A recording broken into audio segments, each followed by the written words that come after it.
c'est avec Nicolas Marin. Bonjour Nicolas. Bonjour à tous et on reçoit ce matin Charles Edrich, sportif aventurier au Savoyard dont on relate les exploits à longueur d'année. Bonjour. Bonjour. Après le pôle Nord, après la traversée de l'Atlantique à la rame, après le Paris-Dakar et j'en oublie plein d'autres, vous revenez il y a 15 jours du Tour de France à la rame. C'était une première.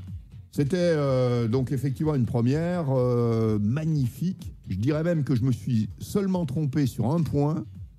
J'étais parti avec l'idée que ça allait être beau et c'est extraordinaire. Oui, on s'aperçoit qu'on n'a pas besoin d'aller à l'autre bout du monde pour trouver des belles choses. En France, on a plein de beaux paysages. Moi, je dirais même que la France, c'est le plus beau pays du monde. Hein. Et c'est d'ailleurs pour ça que je suis parti sur ce Tour de France à la rame. Parce que je suis sur tous les terrains du monde depuis pas mal de temps, mais j'ai jamais oublié que la France était magnifique. Et donc, je cherchais depuis quelques années, évidemment pour moi, une aventure, une expédition où il y a un caractère soit de première, soit quelque chose avec un record de vitesse. Et ce Tour de France à la rame, à ma très grande surprise, n'avait jamais été fait. Alors, quel parcours? Vous êtes passé par où? Alors, départ, traversée de la Seine, Paris, Canal de Lourdes, Canal Saint-Martin, Canal de Lourdes, la Marne. Alors là, ça a été extrêmement compliqué parce que j'étais en pleine période des crues, donc avec du courant à remonter. Ensuite, Canal Champagne-Bourgogne, Saône, Rhône, Canal du Rhône à 7, Canal du Midi. Après, donc la Garonne, la Gironde, partie atlantique pour remonter jusqu'à la Bretagne, les canaux bretons, la Vilaine, les canaux bretons, le Cotentin, un peu de Manche, la Somme, l'Oise et retour avec la Seine. Avec combien de temps d'expédition? 5 mois, 3000 km, un peu plus de 500 écluses. Et avec un rameur que vous connaissez bien maintenant, puisque la rame, vous avez déjà fait plusieurs records. C'est le même type de rameur que vous avez utilisé? C'était le rameur des glaces, c'est-à-dire le rameur avec lequel j'ai relié le Pacifique à l'Atlantique par l'extrême nord du Pacifique et l'extrême nord de l'Alaska. J'ai passé dessus 165 jours dans les glaces. Parce que c'est quelque chose de technique aussi. Vous préparez vos expéditions techniquement aussi. Alors, avec le rameur, quand vous avez traversé l'Atacama, le désert le plus aride du monde au Chili, vous avez dû construire un chariot pour tirer vos affaires. À chaque fois, il y a une notion technique aussi en préparation? Bon, ça dépend. Disons, dans le cas de l'Atacama, j'ai détourné un objet, si vous voulez. J'ai testé tout ce qui pouvait exister comme chariot, sac de golf, siège handisport et compagnie. Et en fait, j'ai pris un buggy de traction, des engins de plage qu'on utilise pour faire du kite, et je l'ai transformé en chariot. Et donc je l'ai chargé à plus de 150 kilos pour avoir toute l'autonomie nécessaire pour traverser ce désert le plus sec du monde. Voilà, le désert, vous allez y retourner avec le désert de Simpson en Australie. On va continuer de parler de toutes ces premières mondiales que vous avez en tête, parce qu'il y en a encore plein. 42. Vous êtes un peu sur tous les fronts, la neige, la montagne, le désert, l'eau.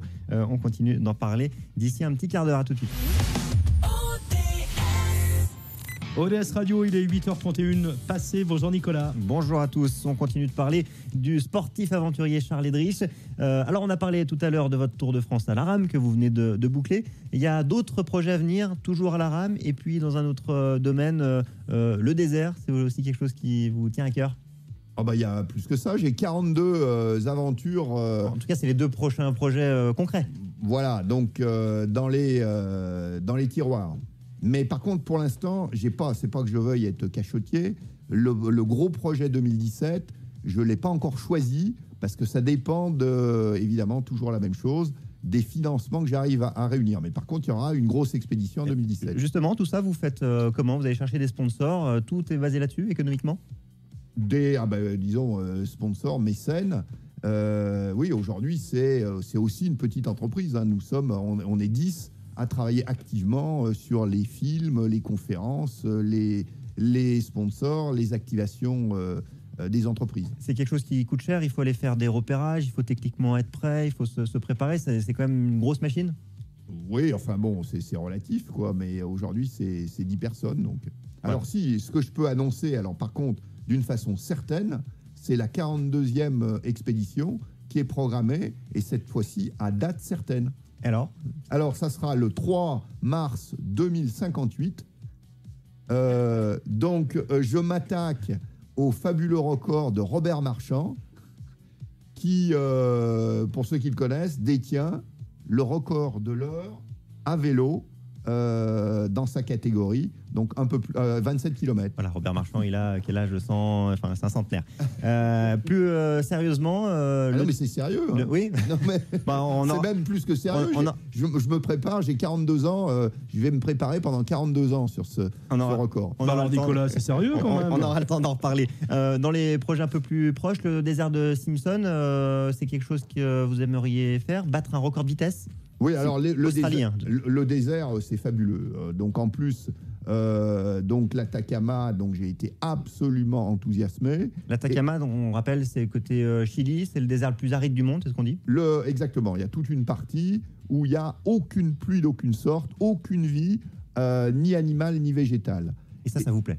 Ça me plaît énormément. En plus, j'ai le chariot du désert, qui me permet de traverser n'importe quel désert du monde en totale autonomie. Et cette idée d'autonomie, ça, je trouve que c'est une idée merveilleuse. C'est-à-dire partir et c'est d'ailleurs un peu ce que je fais aussi à la rame, partir d'un point A pour aller à un point B en totale autonomie, je trouve que c'est magnifique. Et avec ce chariot du désert, je peux traverser n'importe quel désert du monde en totale autonomie, comme un chameau ou un dromadaire. Là, c'était une première mondiale, le fait de le traverser tout seul et en autonomie. Pour le désert de Simpson, l'objectif, c'est d'aller vite. Là, c'est un record de vitesse. Aujourd'hui, il s'est traversé une fois en autonomie, 28 jours, et je pense que je peux le descendre, le record, à moins de 20 jours. Donc, c'est 800 km. Donc, il faut que j'arrive à faire un peu plus de 40 km par jour. Ce que j'ai fait dans l'Atacama. Passer de 28 à 20 jours, évidemment, ce serait un énorme record. On continue de parler de toutes vos aventures parce que vous sortez un livre aujourd'hui. Il s'appelle Sur tous les terrains du monde. Il est à découvrir aux éditions du Trésor. On en parle dans la 3e partie tout à l'heure. Ce jeudi 10 novembre 2016 et on va retrouver l'invité de la rédac avec Nicolas Marin. Rebonjour Nicolas. Rebonjour à tous. On parle ce matin de Charles Edrich, sportif aventurier, numéro 1 mondial du sport aventure. C'est comme ça que vous décrivez? Disons, moi, pas forcément, mais dans le caractère touche à tout. Adepte des records des premières mondiales, 42 à votre actif, c'est ça? Non, 42 à venir. Non, 42 à venir à votre actif. Je suis au tout début de cette passion. Pour l'instant, je dois en avoir une vingtaine. Il y en a quand même un paquet. Vous sortez un livre justement pour raconter tout ce que vous faites. Alors, je vais lire juste là, sur la couverture. On a quelques-unes de vos aventures. Paris-Dakar à moto, Vendée Globe pirate, Everest, Atlantique à la rame, expédition polaire, Afghanistan, Ironman, Ultra Trail, désert d'Atacama. Ça, c'est tout des choses qui ont été faites.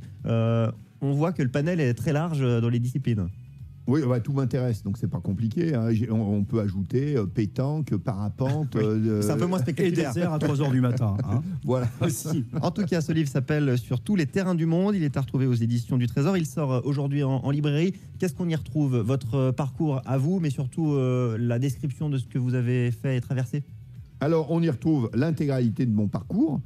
Par exemple, la première fois que je monte sur le Mont Blanc, et c'est là, à 14 ans, c'est mon père qui m'emmène avec un copain.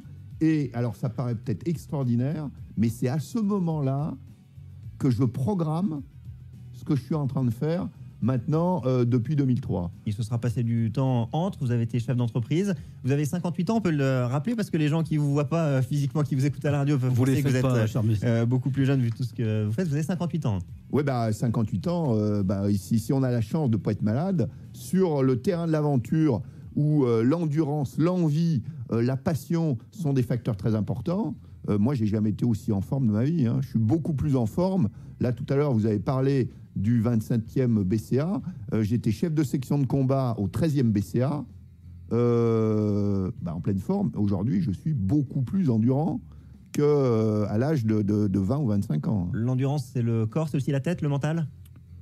Parce que de ce côté-là, vous êtes quand même un bagarreur côté mental. Il y a tout un tas de facteurs.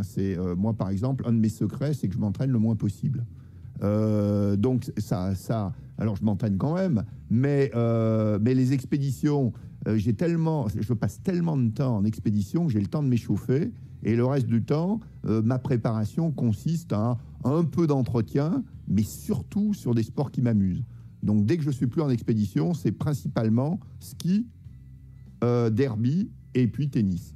Il y a la performance sur tout ce que vous faites. Et puis, il y a aussi l'émerveillement. Ça fait aussi partie de vos objectifs, de découvrir des belles choses. Est-ce que vous faites un petit peu vivre au lecteur via votre livre aussi?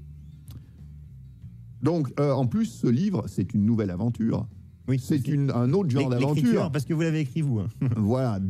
Et il faut savoir que aventure et écriture, c'est quasiment incompatible. Parce que l'écriture, on parle du passé. Quand on est sur le terrain d'aventure, surtout quand c'est compliqué, le passé, on l'oublie instantanément. Il faut être dans le présent et dans ce qui va suivre. Donc moi, j'ai jamais pris une note de ma vie, aucun carnet de voyage. Jamais ça me serait arrivé à l'idée d'écrire. Et puis ça s'est présenté.